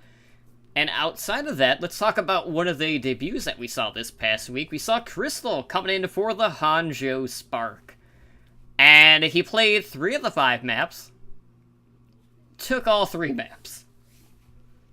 I'd say, pretty good start. It is definitely maybe brought a little bit new life to Hanjo Spark, who have been kind of floated in the abyss here as of late. They've kind of been in this weird state where they haven't been doing as good as we thought, even with, Winston being a little bit more prominent in this iteration of the 3-3 meta. So I'm hoping that Crystal and the Spark are going to be able to build off of this, so we can potentially see another streak getting broken in the upcoming week, which I will talk about here momentarily. But Ed, what did you take away from this past week in Overwatch League? Well, a couple of things I took away. London Spitfire are back. They're one of the teams that did not excel in meta, and they're just saying screw it, and they're not going with the GOATS meta. They're going with they will still play GOATS, but they're also going to be playing their dive. They're going to be playing what they feel comfortable. They kind of just are doing what they want to do, and it's showing this week. In these past 2 weeks, I mean, they won against the Fusion this week 2-1. So Spitfire are back. Sato is one of the biggest throwers in the league for the Fusion. I'm sorry, that dude. He needs to not be the main tank of the Philadelphia Fusion. Plain and simple. I don't know what the Seoul Dynasty is doing. The one consistent, the one person that I would have been like, okay, they're not gonna substitute this person out for anything, was Fleta. And they're not playing Fleta. And they're putting Fitz in. Yeah, so I don't know. It's rather interesting. So we'll see some more this next week. We saw the domination from the Vancouver Titans kind of continue on. The Gladiators are really performing pretty well. I think you strike Crystal pretty well. I think he's fitting into more the Linkser role. Mm-hmm. He may not just fit into the GOATS meta for them. He will come in and play not Baguette. So when they took him out when they wanted to play GOATS. So we'll see. We'll see how much they use him in the future. All right, well, let's go ahead and take a look at some of the things that we'll be keeping a close eye on in Stage 2, Week number 3. So, first off, I want to talk about two teams in particular that do not have an easy week ahead of them. Those two teams are also the teams that did trade D.Va players, that being Boston Uprising and the Dallas Fuel. As Ed messaged me, I think he'll be right back. So Boston Uprising this week go up against the London Spitfire and Vancouver Titans, while the Dallas Fuel go up against the Seoul Dynasty and also face the Vancouver Titans. So, here's the thing, are we gonna see both of these teams trying to, quote, play the meta against Vancouver Titans, who are the best 3-3 team in the league? Are they going to try to prepare for Vancouver, or are they going to try to prepare for what many would consider a more winnable match in the Spitfire and the Dynasty, respectively? Now, I think in either case, this does kind of feel like a lose-lose situation on both sides, but it is worth noting that in both cases, they had just such a quick start with their newer look lineups that it's hard to, discredit them. And I just want to see whether they're just going to take the approach of they're going to focus on Spitfire and Dynasty in hopes that, they're going to walk away with a 1-1, or are they going to try to prepare extra hard for, Vancouver and maybe throw some heavy DPS compositions their way. But either way, Boston and Dallas have really felt like they've had new legs this past week with the new lineups that they have been running. Now, we also have the LA Valiant here, who have a very winnable match this week against the Washington Justice. So this is a very good chance for LA Valiant to build a little bit of confidence back up, get those wins out, and maybe we'll see them move up a little bit more in the power rankings. And if you're Washington, I feel like this one in particular, you have the Valiant who looked better, but then he also had, this very discouraging series in the battle for Los Angeles against the Gladiators, so that's something that you could definitely kind of, prey on, I feel like. and that can definitely turn the tides in this one. We're also kicking things off this week with a match between the New York Excelsior when they go up against the Philadelphia Fusion. And in this one, Philadelphia has always kind of been one of these teams that play New York Excelsior hard. Now, the problem is, more times than not, that only happens during the playoffs. And of course, in the playoffs, Philadelphia Fusion have the buffer, New York Excelsior choke, and in the group stage, or the regular season, NYXL are just this dominant force, so I would not be surprised if NYXL just kind of flexes on Philly with a 4-0 victory here. Now, there is one more streak that is going to be on the line this week, and it's going to be centered around the Guangzhou Charge, who are currently on a 23-map losing streak, which is a record that is currently held by the Shanghai Dragons during their 0-40 season, where they lost 24 straight maps. So Guangzhou Charge have been 4-0'd quite a bit lately. It really started when they lost 3 straight maps to the LA Gliders, and it's just kind of spiraled out of control since then, and they are going up against the Hangzhou Spark for their match this week. So if Crystal comes in and, takes control like he did in the last week for Hangzhou Spark, you'll have the Charge tie in the Dragons' record for the longest map losing streak, and, I would hate to see Guangzhou Charge with as much promise as we really thought that they had to be the team that is still winning some games, snap a losing streak that is very distinct to a winless team in the inaugural season. I would absolutely hate to see it, but it does kind of make you question, what is going on with Guangzhou right now? I mean, I guess they're not working as a team. Mm-hmm. They have the talent up there. They, not the talent to be great, but they have the talent to be, statistically the worst stretch of games in Overwatch League history. Mm-hmm. They're just not playing as a unit. Well, I will say, their strength of schedule, the past 5 weeks or whatever, has been pretty brutal. Rough. Or maybe not that far back, but, at least the past 3 weeks has been a tough stretch. Yeah, and the thing is the Spark aren't lighting the world on fire. They won last week. Okay, they went to map 5.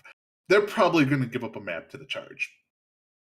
I don't think Spark are going to 4-0 anyone at this point, including the Justice, Mayhem, and so on and so forth. So, I don't know. I'll be interested to see what they go with and see if they go goats versus goats, or if they bring in Crystal, and Crystal and Godsby just can be what I think everyone had kind of hoped they'd be as a duo on the DPS squad. So, Crystal, Godsby versus Happy. I like that. I'm a fan. And Eileen? Isn't Eileen the other DPS for I know Kib comes in from time to time, but I'm pretty sure Eileen is another one of them. So, yeah, it should be a good matchup. I will probably not watch this because it's on at 11:15 at night. But, I'll definitely watch the VOD the next day. All right, so is there anything else? It is Stormin, by the way, so hopefully everything's going to be good there. Is there anything in Stage 2 Week 3 that you're keeping an eye on in terms of storylines? For next week? Let's see here. I think one of the big matchups is obviously New York versus Fusion. Coming out of that, I think the matchup, I had to step away real quick, but the matchup of the week for me is Dallas Fuel versus the Seoul Dynasty. Right. It's the matchup of the probably the number 6 and 7 top best teams, right around there. It's the teams that are both trying to move up a little bit before, and if they lose, they fall down a lot more. Seoul Dynasty loses this matchup to the Fuel, they probably fall out of the top 10. And probably out of the stage playoffs for this stage, too. Exactly. So that will be a definite big idea of where these teams are at. The other one is the Houston Outlaws versus Shanghai. Outlaw fans and a lot of Outlaw sympathizers out there think that they could really turn things around with this matchup, because I don't think anybody expects the Outlaws to beat the Fusion this week, but the Shanghai Dragons, they're just, Outlaw fans are like, well, they're just bad enough. We could probably beat them. And even when I went and looked on Pick'ems, it was right around 50-50 on who is going to win. And so that's going to be an interesting match to watch for sure. Yeah. And I want to see if some of these players come back, like, Daco comes back to play. Maybe we get Flower back in there again, because they're going to be in a Raffle Stomp match against the Atlanta Reign. So it should be an interesting week. All right, well, let's go ahead and jump into our main discussion for tonight, which is going to be about the new event, which is Storm Rising. So this dropped on Tuesday, April 16th, along with a patch, which did include, obviously, the new event. There were also a couple of balance updates, which I'll quickly go over. I will mention, yes, we did talk about these in the past, so we're not going to go too heavy into this, but just as a recap, the Junkrat frag launcher projectile speed was increased from 20 to 25, and then the grenades now bounce less but explode sooner. And then Reaper, they made a ton of changes to Shadow Step.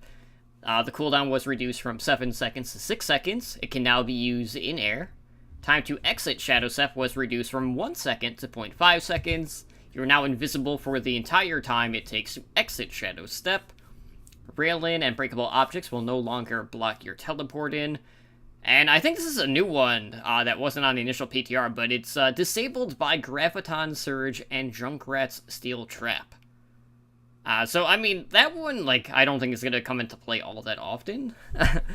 And, of course, the Symmetra Teleporter, Rail-ins, and other breakable objects no longer block teleport placement and teleporting. Now, Ed, we already know about all of these. The one thing that's definitely noticeable that isn't in the patch notes is how much faster the load-in screens are in the game. Yeah. It's crazy. It really is. You're loading into you no longer have to have crazy internet. It's a lot Hanzo on every map. But, they must have done some cleanup in the background. One other thing that seems like it was changed, and correct me if I'm wrong, I had to adjust all of it, is it seems like they kind of, I hate to say nerfed it, but lowered the sound of the in-game. I had to crank up all my volume in-game just to hear things after this update. So I don't know if they did anything with that. I'm not sure. But yeah, as far as the changes go, Reaper still sucks. Sorry. Still sucks. Wasn't enough. The Junkrat change is fine. It's going to take some getting used to the grenades exploding earlier, basically. So, I don't know. I don't think any of the changes are game breaking or anything like that. It seems more quality of life things. The big thing obviously was the event.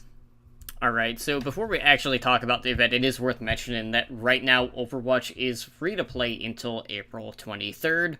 I know they have a half-off sale running as well. So again, with all the free-to-play, weekends that we've had in the past, well, this one's a free week, everything except competitive is going to be available to play for the free-to-play players.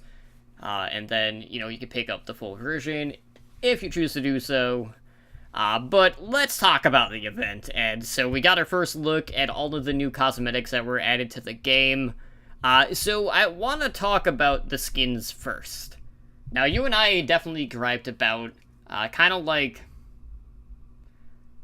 the disassociation that the skins actually have with the event, because they don't really fit into any, sort of category, And after seeing all of them, you still feel the same way, I'll be honest. Now, were there any skins in particular that really stood out to you? Maybe something that you felt like you were going to go out and buy immediately, or maybe something you were going to hold off on in regards to seeing if you got in a loot box before you would think about making the purchase? Legit nothing that I would like go out and buy right away. As far as well, there's three that I really like. One is the Ash skin. That's the legendary skin. And then the Junkrat clown skin, and then the Hammond skin, and those are both epics. So I've gotten two of the three so far. But if I didn't get them, it's not like I wanted to go buy them right away. I think the only thing that's worth buying is the highlight intro for Hammond. That's the only thing worth buying. So it was kind of lackluster with these. It's just I don't know. They're very basic skins. Like the Moira one was just a white coat. That's it. That's a legendary skin. The Baptiste skin was just a Talon uniform, which we've seen before on like Widowmaker and Reaper, stuff like that from last year's event, I believe, and it was boring then. So they didn't really do anything to really make me want to buy any of these skins. I know a lot of people are going to talk about the Soldier 76 one. Didn't really do anything for me. I wasn't a fan. The McCree Deadlock game one was okay. I'm not gonna lie, like I wouldn't be upset, but I don't know if I'd equip it. The Bastion one, meh, it's Bastion. Who cares? And the Zarya one was just plain. Like it looked like a reskin of a blue one. Like I don't know. What did you think of the skins? I'm not a huge fan of. I wouldn't consider any of them must buy. See, like I don't mind the Circus Junkrat, but my problem is like he already has like a Jester type of skin already, so I don't know why they would kind of go in similar vein to that one. This one's more creepy. A little bit. The Ash one I do like, but it's not like a must-buy, but I do like the fact that she tosses her purse as the dynamite, and then she shoots that, so that's pretty cool. But I would say probably the Wrecking Ball High Roller is probably my favorite out of the bunch, but it's not one I'm going to go out and buy immediately. That might be I'll see if I get it in a loot box, and if not, I'll buy it on the last day. It is lightning really crazy over here. But I do like the Wrecking Ball High Roller combined with the dramatic Wrecking Ball highlight intro, which, by the way, if you do not have the highlight intro for Wrecking Ball, stop what you're doing, go buy it. It's the best thing, in my opinion, in this entirety of the event. Now, the only way you shouldn't is if you're like me, and you're god-awful at Hammond, and you will never have to worry about ever on Hammond. Just saying. This is true. Now, a couple of other things that I do want to note. I do really like the somber voice line that is the nice working with you, where she's like, I would say it's nice working with you, but really, it wasn't. And then, there's a certain victory pose for Widowmaker that happens to kind of change depending on what skin you're wearing. I don't know if you've seen this, Ed. But it's her surveillance victory pose, which basically has her dangling down her grappling hook. So, this is a classic case of Blizzard trying to censor. Again, that's not going to stop the community. But of course not. I just thought it was funny, though, because you would switch it between stuff, and it would just change the position that she was in. So it's a Buttgate all over again. They gotta keep things classy over in Overwatch.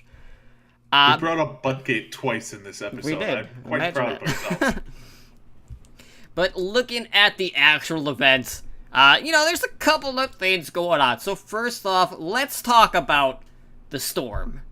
You and I were kind of going on tirades about what sort of weather effects are we going to be seeing in the event. Well, for starters, there's no actual storm hazards throughout the mission. It's storming. It's just not really, changing anything in-game. We did not have to curve our bullets, you know? I think the thing that really gets me weather is, so there's 3 distinct phases of the event. Like, there's before you get into the distillery, once you're in there, and then after. Okay? So outdoor, indoor, outdoor. The outdoor part at the beginning, no storm. You go inside, you leave outside, hurricane. Are you telling me that building magically prevents storms from crossing over it? You're only in there for 3 minutes. Like, at least have some consistency there. But yeah, they make it dark and gloomy, and you can see like the rain falling, but it has no effect on the gameplay at all. So, and Kaplan, I think, even said that when the map comes out on the PTR, like the weather effects and stuff like that will be gone. Like, it's not going to be permanently in a hurricane mode on the map. So, at least we won't have to worry about that. But I was very that the storm didn't affect anything. Mm-hmm. So really, at the end of the day, Ed, it is safe to say that the only real storm in all of this, with this update, was a storm that was caused by the community after the disappointment that ensued with what happened in the event itself. Okay, so before we talk, yeah, we are going to spoil some things that happened in this, but before we talk about the way that the event ended, let's talk about the things that happened before we get into the mission. Okay. So our favorite thing, and you and I can both agree on this, you and I, every time that we're doing the story mode, when someone doesn't skip, which is always that one person, at the very tail end, when they're trying to catch Maximilian, you see Winston entering, like, the garage, and he lifts up the limousine to see if Maximilian is hiding underneath the limo. Now, for one, the door to the limo is open, so he can see in. 2, it is a freaking hover car. You would not need to lift it up. But it's just one of those things that you and I just can't help but chuckle at. We're like, what are you doing? Like, every time. Like, I compare it to, like, if you've ever played hide and seek with a 3-year-old, they're like, I wonder if they're hiding under this pillow. No, they're not hiding under the pillow? Okay, you got me. Like, that is what, like, he just is like, I'm going to lift up this car because maybe he's hiding underneath. No, Winston. Not hiding underneath the hover car. Stop it. So outside of that, we also got to see Tracer ride in a bike, which is something that you had mentioned earlier, which to me was kind of throwing me off. It's like, well, why does Tracer really need a bike when she could just blink across the map? I didn't understand it, but what she is good at is roundhouse kicking people off the back of a truck. Yeah, she is quite good at that. And then when she get between, like, from one car to the next, that's when she uses her blink.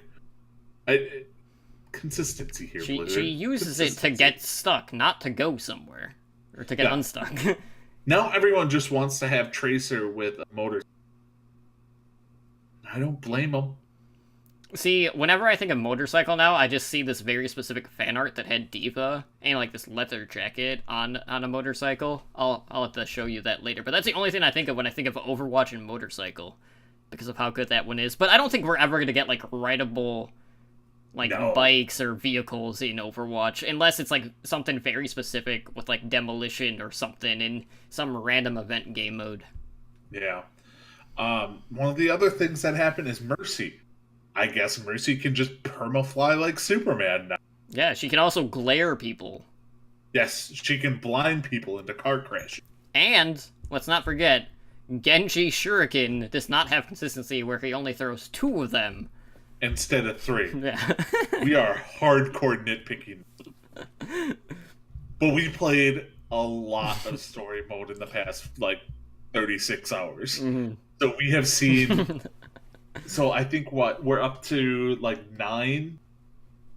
8 times on the story mode. Just the story mode, not the free for all. Just story mode.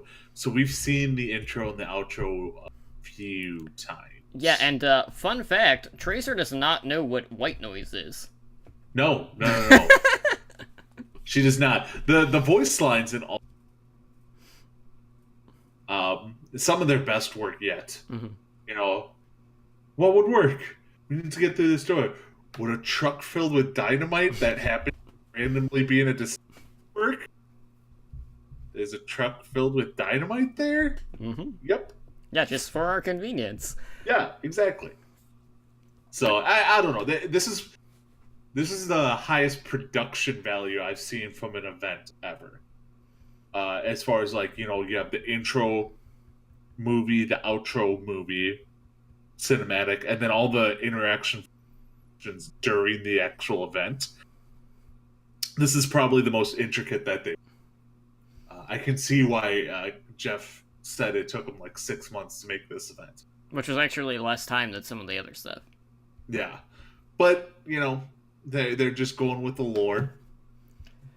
All And right. I'm fine. I enjoyed this map. I very much look forward to this because it seems like initially it seems like why am I drawing a blank on it? Rialto, but with less height allowed. Like Farah can't dominate.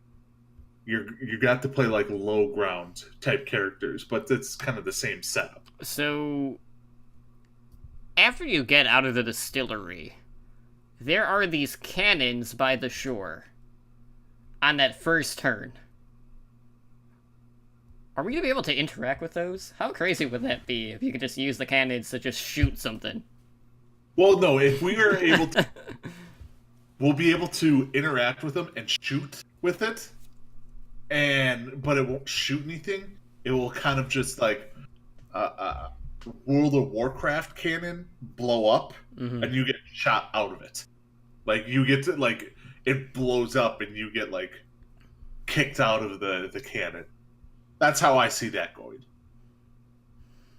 Well, anyways, and this is going to be the end part. So after you finish the mission, and again, I'm going to preface this is going to spoil the ending. So if you guys haven't played it, mute us for a couple of minutes. So we get like an end sequence to this event.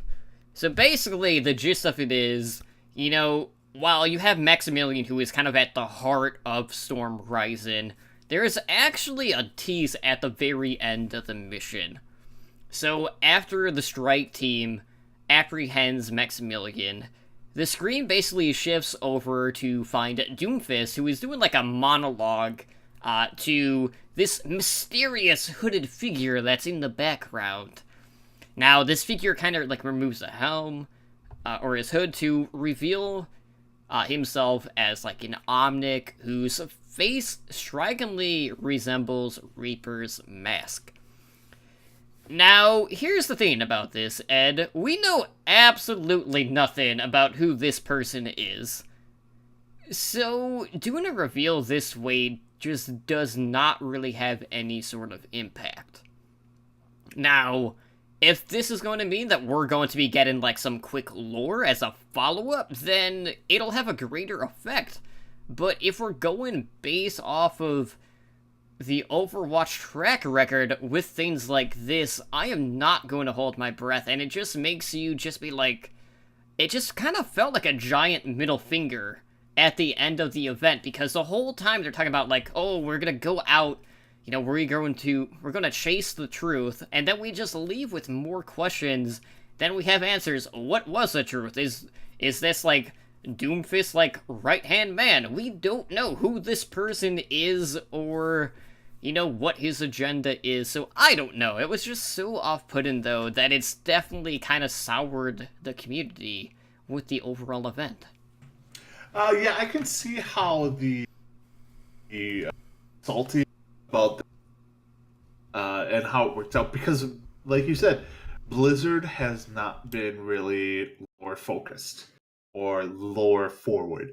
Like they introduce something, then we don't hear anything on it.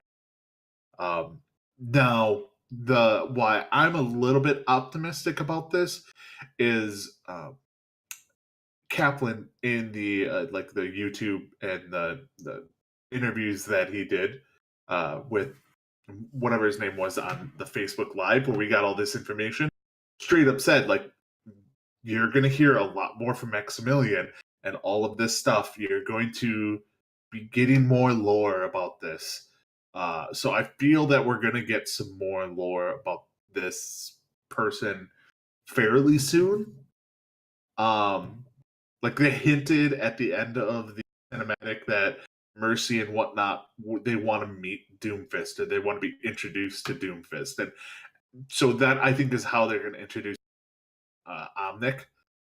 And that's why I think this new Omnic will be our next character, not Junker Queen. Junker Queen will probably be a BlizzCon character, and this will be our next actual character.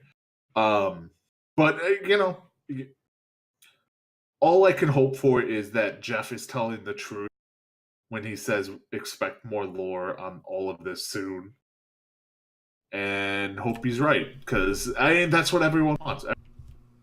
More lore, wants more story, all that stuff, and they're just not providing any of it. Mm-hmm. So we're just left to just guess on everything.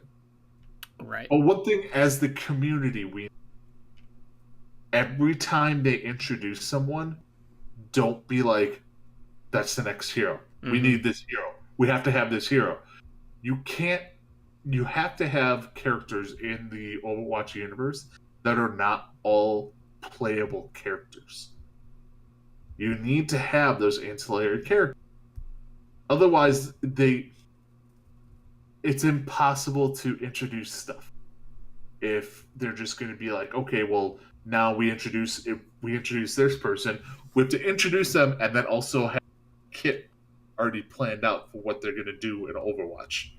Like, no, it very much limits the stories that they could tell.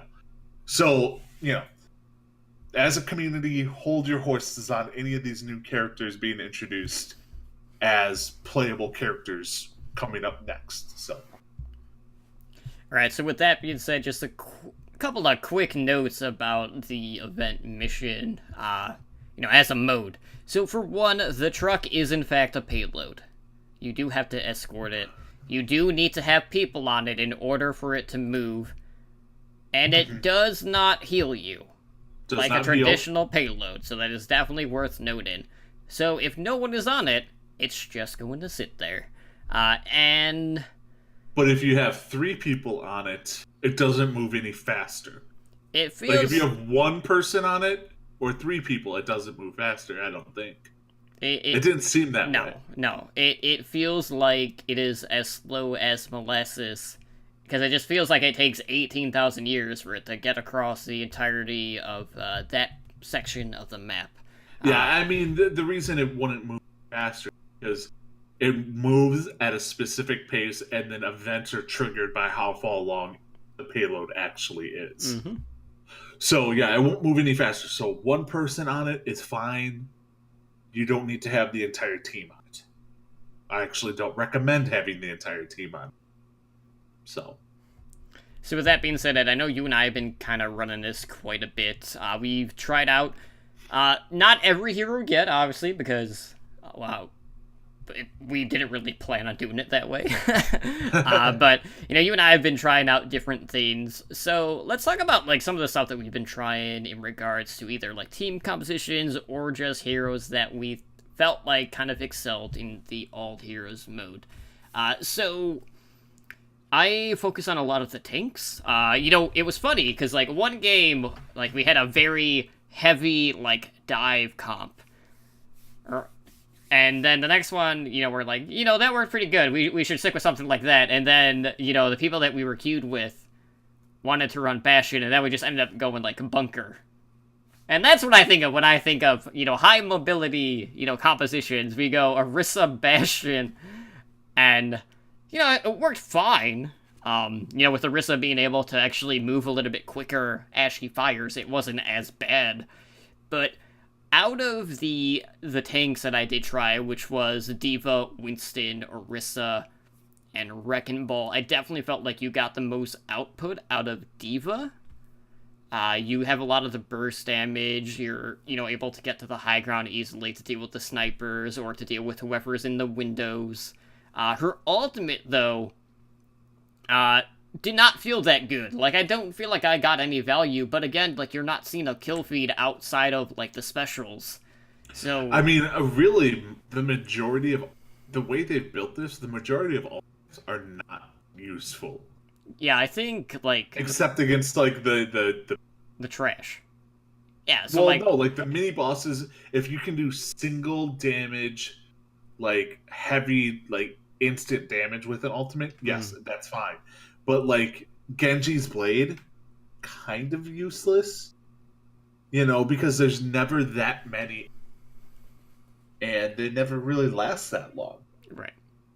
So, at least on a lower difficulties. Yes. Again, D.Va worked out great. Mm-hmm. Yeah, outside of that, I would say Winston was probably the second best. You are able to have a lot of the same perks as D.Va. You just don't have as much, like, finishing potential when it comes to finalizing the kills with Winston. But, you do get a lot of use out of your Primal Rage, which is not something that D.Va can say about her ultimate. And, I think Wrecking Ball, for a character that I don't really play all that often, worked fairly well. But I don't think I got enough utility out of the grappling hook aspect of it. So I feel like if I play him a little bit more, I'd be a little bit more comfortable. But the dive tanks really felt like the go-tos in this situation, running on all heroes. But outside of that, the more, like, bunker-esque tanks, they don't have the high mobility, are going to be a little bit weaker. But outside of that, Ed, I know you were trying, a couple different DPS and support heroes as well. So who were some of the standouts for you in this one?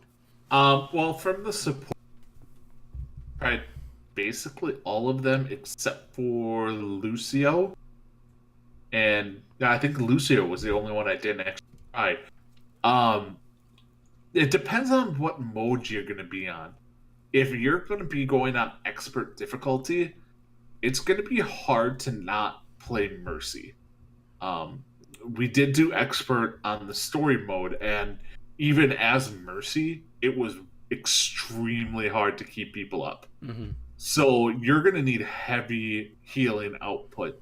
And a lot of characters just can't pump out the heals that Mercy can. Yeah, I do quickly want to note, I feel like part of the issue that we had, Ed, was the fact that, with the 4 heroes that you get, which are Winston, Genji, Tracer, and Mercy, there was not a lot of coordination with our dive. We were very fragmented, and I felt like that definitely kind of put you like stuck in between people.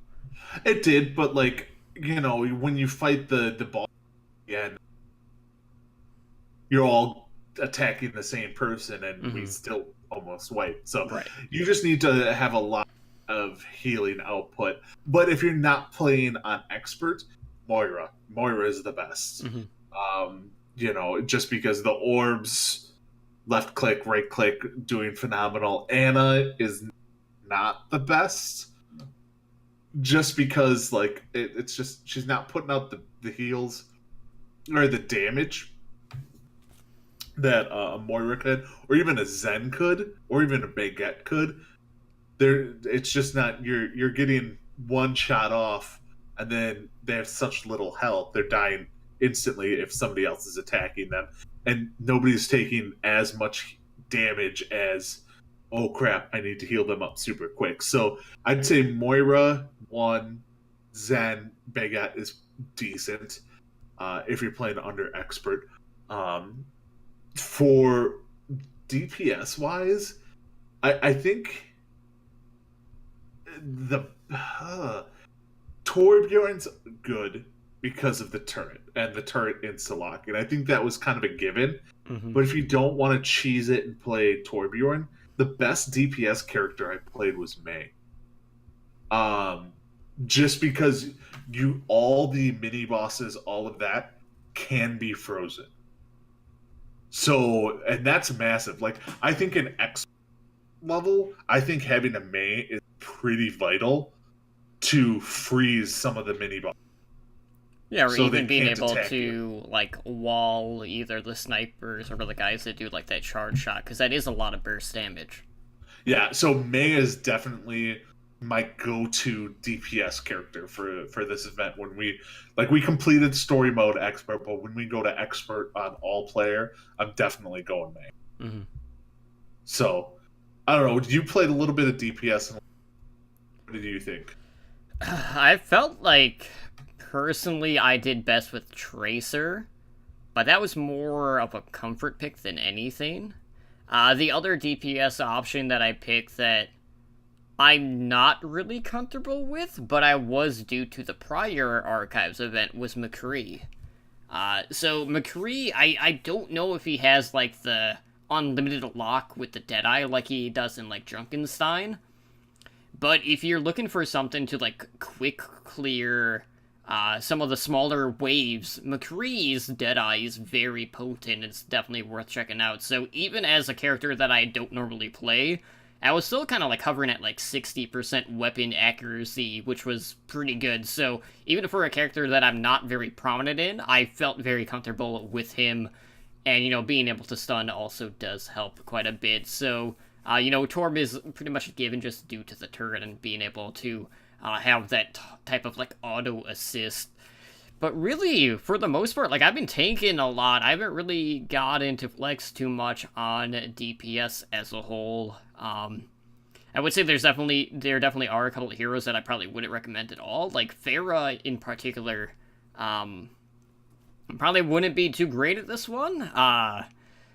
And, you don't want to get sniped out of the sky, and you're going to have less time to kind of, like, react to the snipers in this map. And when you have 4 snipers going out at once, you do not want to be anywhere near the sky. No. Yeah, no, that would be bad. One in the right would be fine, would be Widowmaker, but you have to be on a high skill. I think the majority of players probably can't make Widowmaker work. Mm-hmm. But a lot of like the higher end players could probably really well on this map. Symmetric can be okay if you have good turret placement in certain parts of the map. But yeah, Sombra I don't see being that good in this map. I think Bastion, you know, the ones that we played with worked fairly decent as well. So I would not be surprised if Bastion, Torb, Orisa, like Mercy is going to be like one of the go-tos in that situation. But I really feel like you need someone that has an ultimate that is going to be good at the cleanup aspect of the waves, because when you get to those higher difficulties, and you get to the bosses, those other waves still spawn, and you don't want to be in a situation where you're going up against 2 of the heavy machinery guys, as well as the ones that do the charge up shot, because that is a lot of damage going out at once. So ad control, especially at expert and above, is very important. So please know how to prioritize the targets, and if you're on a dive hero, don't just ignore the snipers, because those hit like a truck. 100% they do. So, yeah, snipers have to die, like...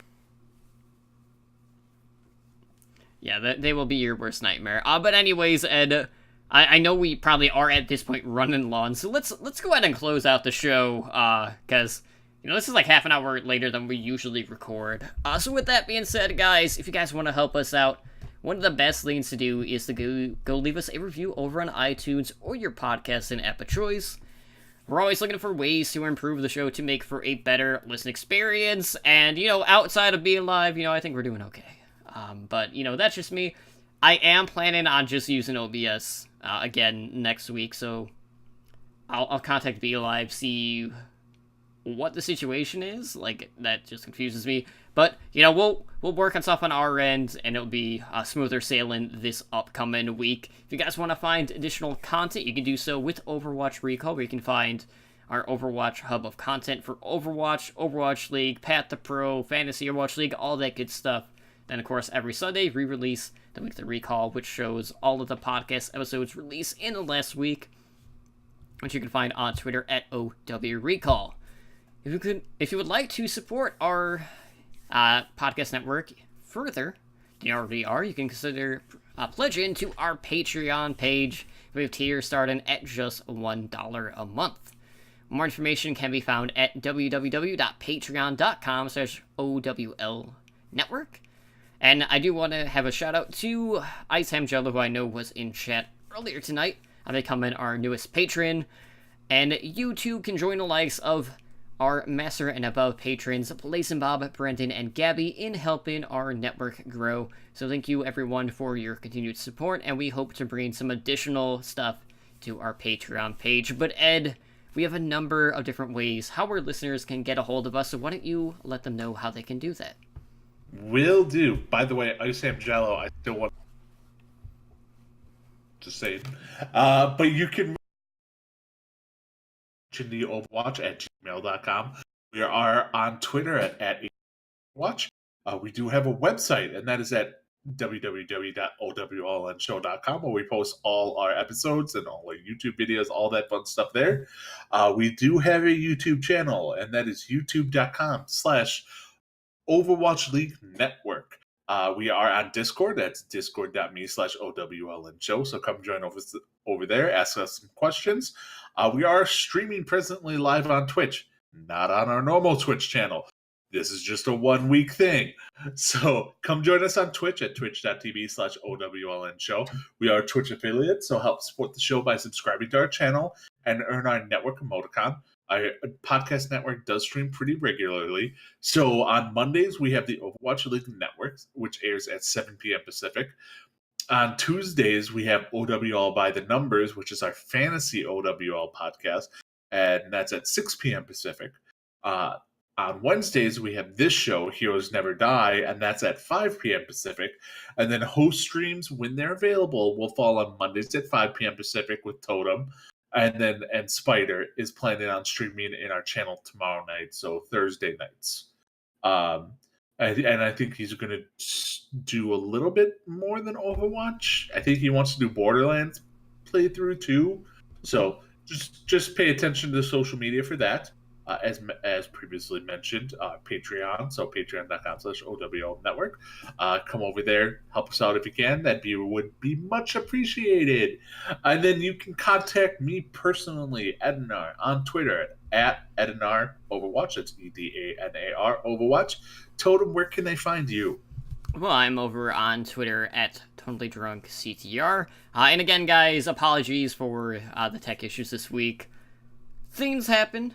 It's been lightning like crazy here in Chicago. I'm not going to blame it on the weather, as wonky as it has been this past week. But blame it on the rain. Yeah, we'll deal with that on our end. We'll run OBS next week. We'll be good from here on out. But thank you so much again for hanging out with us on my main Twitch channel, my main old Twitch channel. We'll be back on our normal channel next week, same bat time. On the regular Bat channel, all the good stuff. But this has been episode 156. I've been your host, Totally Drunk, joined by Edinar, and we hope to see you guys back next week. Take care and have a good night. Have a good one.